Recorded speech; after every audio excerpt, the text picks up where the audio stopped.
pemikiran, mohon maaf, Zakir Naik tidak satupun sesuai dengan metodologi yang telah ada dalam ilmu ini. Maka di India dia terkena konun perundang-undangan apa?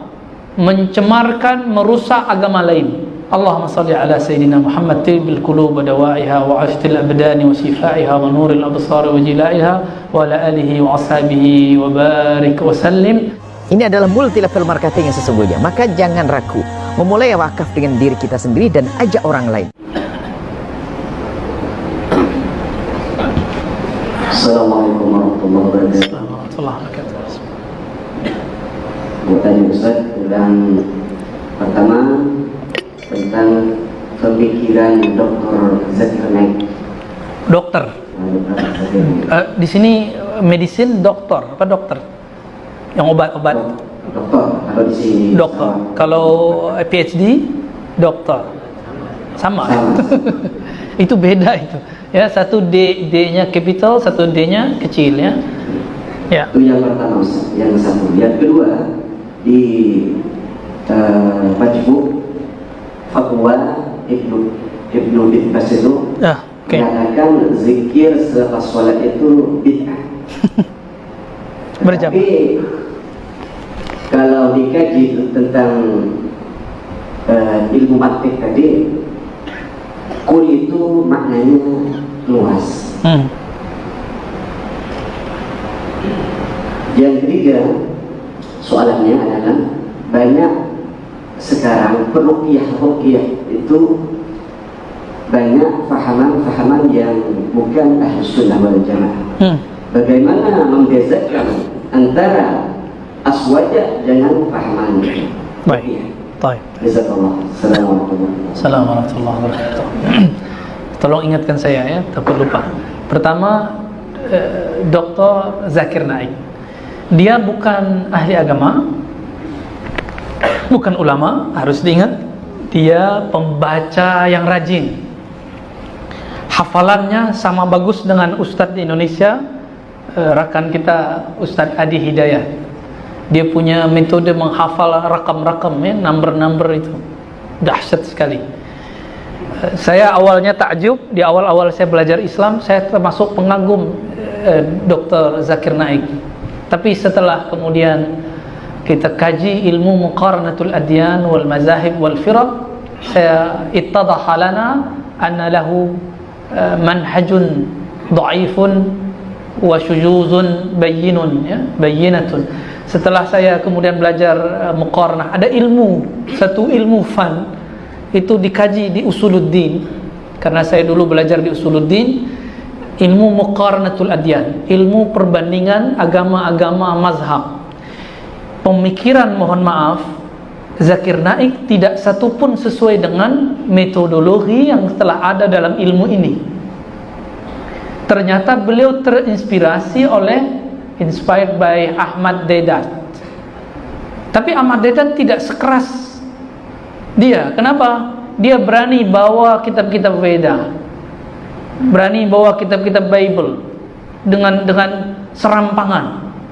Lalu dia buat tafsir sendiri. Nah, ini yang bahaya. Dalam Islam pun ada yang punya otoritas tafsir, yaitu ulama ahli tafsir.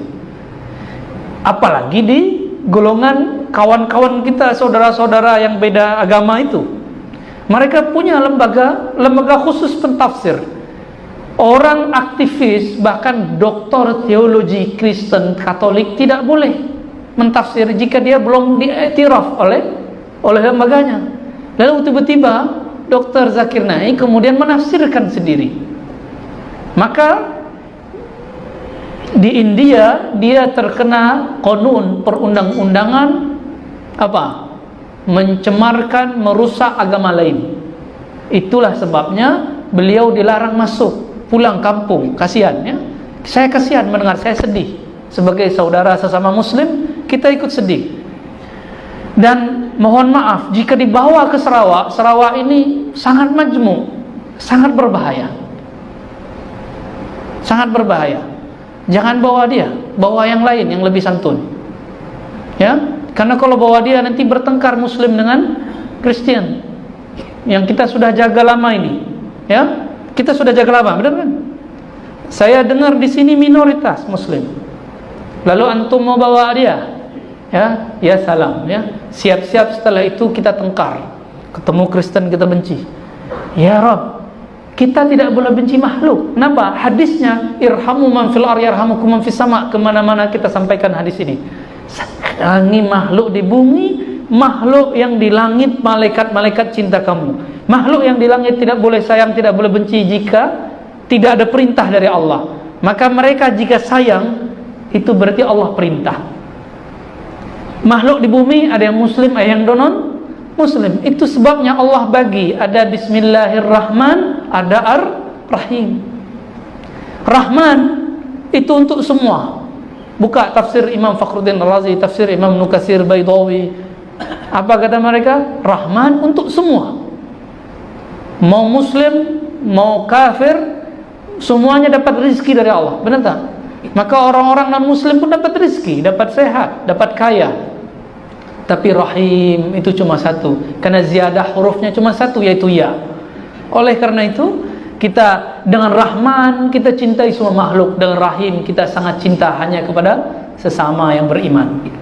Jadi saya tidak benci Dr. Zakir Naik, cuma dia bagi saya bukan sebagai seorang ahli agama, dia hanya pembaca yang serius. Kita sebut otodidak, tidak bersanad, tidak kuliah di universitas Islam manapun. Sini sebut university, ya. Tidak ada, ya. Dia cuma kuliah kedokteran, dan dia pun tidak pernah berguru kepada Ahmad Deedat, ya. Tapi oleh kuliah hal dia sudah berusaha, cuma sayang karena dia tidak berguru, hasilnya begitu. Namun untuk orang yang sedang ragu-ragu tentang tauhid Islam, atau sedang ragu dengan ajaran-ajaran di luar Islam, sila tonton dia. Tapi jika telah masuk Islam, sudah paham agama, enggak usah belajar dia lagi, belajar kepada ulama lagi, ulama yang faqih. Man yuridillahu bihi khairan yufaqihu fid din. Siapa yang Allah kehendaki dia dapat keberkahan, kebaikan, kebahagiaan, kejayaan, maka Allah yufaqih, Allah akan dorong dia, gabungkan dia, satukan dia dengan orang-orang yang faham agama, sehingga dia faham agama. Semoga kita termasuk itu. Amin ya rabbal alamin, ya. Yang kedua tadi apa? Ya, Syekh bin Baz ternyata fatwanya ikhtilaf ba'duha ba'dan. Di beberapa nas yang beliau tulis dalam kitab Majmu' Fatawa, dia kata zikir ba'da salat itu masyru'. Apa arti masyru'? Disyariatkan. Tapi yang dimaksud bid'ah itu yang berjamaah, yang jama'i, la furada, ya. Itu maksud dia. Namun itu pendapat Syekh bin Baz. Saya punya guru 9 tahun belajar kepada Syekh bin Baz, namanya Syekh Ali Mustafa Yaqub, muhaddis Indonesia. Beliau ba'da salat selalu zikir berjamaah, ya. Syekh bin Baz kata salat tasbih bid'ah, tapi guru saya bilang itu guru saya salah ambil hadis. Dia tidak tahu jad, dia cuma kata guru saya guna hadis Tabrani, hadis dhaif. Saya ketemu mendapatkan hadis yang sahih, riwayat Imam Abu Daud dan Ibnu Majah, dan hadisnya sahih, maka saya berbeza dengan guru saya. Tapi dia tidak hujat bin Baz. Karena saya masih punya jalur keilmuan ke Syekh bin Baz, saya pun tidak hujat bin Baz, tapi saya kata juga saya beza dengan Syekh bin Baz, ya. Banyak lagi, ya. Jadi Syekh bin Baz itu sering revisi fatwa, menukar fatwa, tergantung penyoalnya siapa. Itu, ya. Terakhir tadi apa? Perbezaan ruqyah. Oke, ruqyah. Ruqyah harus bersanad, harus berguru. Jika tidak berguru, nanti menjadi khurafat baru. Mereka benci sholawat nariyah, tapi kemudian buat cara sendiri, benci zikir berjamaah. Nah, itu yang saya kata tadi. Kalau kita zikir berjamaah, dia kabur keluar masjid. Yang kabur dibacakan zikir itu jin muslim apa jin kafir? Musuh Allah atau kekasih Allah? Oke, ini serius loh, ya. Yang kabur, yang lari ketika zikir itu musuh Allah atau kekasih Allah. Mereka bid'ahkan zikir dengan jahar, tapi mereka di klinik-klinik ruqyah, tempat-tempat ruqyah, mereka buat zikir keras-keras. Allahu Akbar, Bismillahirrahmanirrahim. Apa itu ya? Mereka teriak-teriak. Dia lupa kalau dia membid'ahkan zikir jahar. Ya tak? Ya, di Indonesia ada yang nanya, Ustadz, saya lihat ada orang dibacakan selawat nariyah langsung ngamuk-ngamuk, seperti diganggu jin. Berarti selawat nariyah itu tidak boleh? Aduh, ya. Kalau begitu Quran tak boleh. Kenapa? Dibacakan Al-Quran kepada orang diganggu jin langsung dia ngamuk-ngamuk, ya. Jadi dia nggak punya kaedah dalam berhukum, buat kaedah-kaedah sendiri. Maka ruqyahlah dengan ilmu yang kita pelajari dari ulama-ulama ahli sunnah. Ulama ahli sunnah meruqyah tidak perlu banyak-banyak baca air, tiup, ya, atau sentuh, atau kadang cuma dipandang, selesai. Guru saya cuma pandang saya, sembuh saya. Dulu waktu ayah saya keluar kota, saya diganggu jin, ngamuk-ngamuk. Guru saya pegang, coba pakai tunjuk.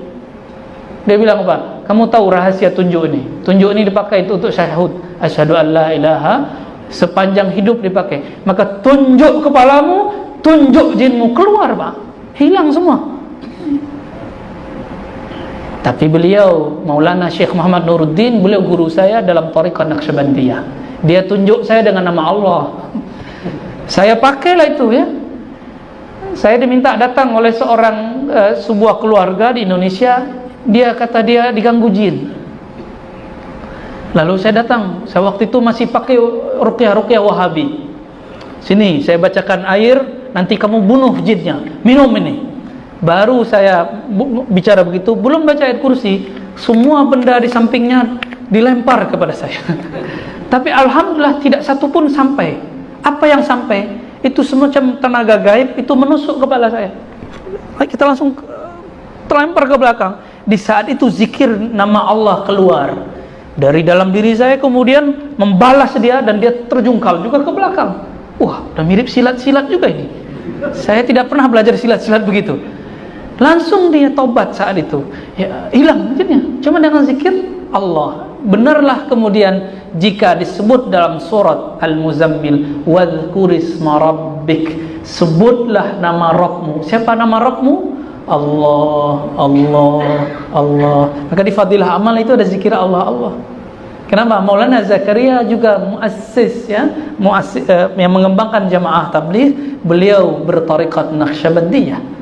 Tapi hari ini Naqsyabandiyah pun bercanggah macam-macam, ya. Nah, ini semoga ulama-ulama kita dengan bijak mampu membacanya, ya, supaya tidak semua Naqsyabandi kita terima. Ada yang bercanggah dari ajaran Ahlus Sunnah wal Jamaah. Kita ambil yang sahih, yang bersanad, berijazah. Jadi ruqyah yang sahih, ruqyah ulama-ulama ahli sufi. Itu sederhananya. Ini yang disebut aswajah, bukan ruqyah Wahabi, ya. Bagian akhir nggak pakai baca-baca. Imam Ahmad ibn Hanbal didatangi oleh seorang bapak-bapak, ya, seorang tuan. Apa kata dia? Wahai tuan guru Imam Ahmad, putriku diganggu jin. Tolong engkau datang, doakan dia, ruqyah dia. Imam Ahmad sedang masyghul, sibuk mengurus ibunya, karena beliau punya ibu, belum punya istri. Beliau mentakhirkan zawajnya, ya. Akhirnya Imam Ahmad kasih, ini bekas apa namanya, kasut, ya, kasut sandal kita sebut di sana, ya, terompah. Dikasih, kamu pukulkan ini pelan-pelan ke kepala putrimu. Dibawa. Itu sendal Pak, nggak dibaca apa-apa. Dia coba ketuk kepalanya. Dia pulang, dia ketuk, tuk 3 kali sembuh. Nggak perlu pakai baca-baca, nggak pakai mahar, nggak bayar-bayar apa-apa. Ya. Nah, ini yang sahih, ya. Ummu Salamah setiap kali sakit, dia taruh lembut Nabi di dalam gelas, lalu dia selawat, dia ruqyahkan. Jika datang ada orang-orang terganggu, sakit, dia bacakan. Itu ruqyah. Imam Ahmad jika sakit bukan pakai kasut dia, kepalanya enggak mempan, ya, enggak ampuh. Gimana? Ternyata dia menyimpan warisan rambut-rambut Rasulullah sallallahu alaihi wasallam. Dia pegang, dia salawat, dia celup ke dalam air. Allahumma salli ala Sayyidina Muhammad. Rindu kepada Rasulullah, bergetar Allah bersalawat kepada hambanya 10 kali. Mengalir di air tersebut, dia minum, sembuh. Maka Imam Ahmad hampir tidak pernah datang ke dokter. Kenapa? Karena dia punya tibbil qulub wa dawaiha wa afiyatil abdani wa shifaiha, yaitu rambut Rasulullah. Itu yang dibaca oleh ulama kita. Allahumma salli ala Sayyidina Muhammad tibbil qulub wa dawaiha wa afiyatil abdani wa shifaiha. Tapi dia kata, orang-orang itu kata itu salawat syirik lah. Dia enggak baca Sahih Bukhari. Ya, kalau baca Sahih Bukhari dia akan paham. Ummu Sulaim mengobati anaknya dengan keringat Rasulullah sallallahu alaihi wasallam. Tapi jangan pakailah keringat kita ya. Kita suka makan apa namanya tuh? Jengkol, tahu jengkol? Ya, pete. Patai apa nama sini? Bawang, itu bikin bau ya. Apalagi micin, tahu micin? MSG ya. Wah, itu buat badan bau. Ya, Rasulullah tidak pernah makan bawang. Tidak pernah makan yang bau-bau, maka harumlah badannya. Anas bin Malik mengatakan jika Rasulullah melewati suatu tempat, maka tempat itu setelah dilewati beliau setengah jam pun kita masih cium bau harumnya. Sallallahu ala Sayyidina Muhammad. Allahumma salli ala Sayyidina Muhammad tibbil qulub wa dawaiha wa aftil abdani wa shifaiha wa nuril absar wa jilaiha wa ala alihi wa ashabihi wa barik wa sallim. Subhanakallahumma wa bihamdika asyhadu an la ilaha illa anta astaghfiruka wa atubu ilaik. Mohon maaf salah kurangnya. Semoga Bapak, Tuan, Puan diberkahi oleh Allah. Asbahna wa asbahakumullah. Assalamualaikum warahmatullahi wabarakatuh.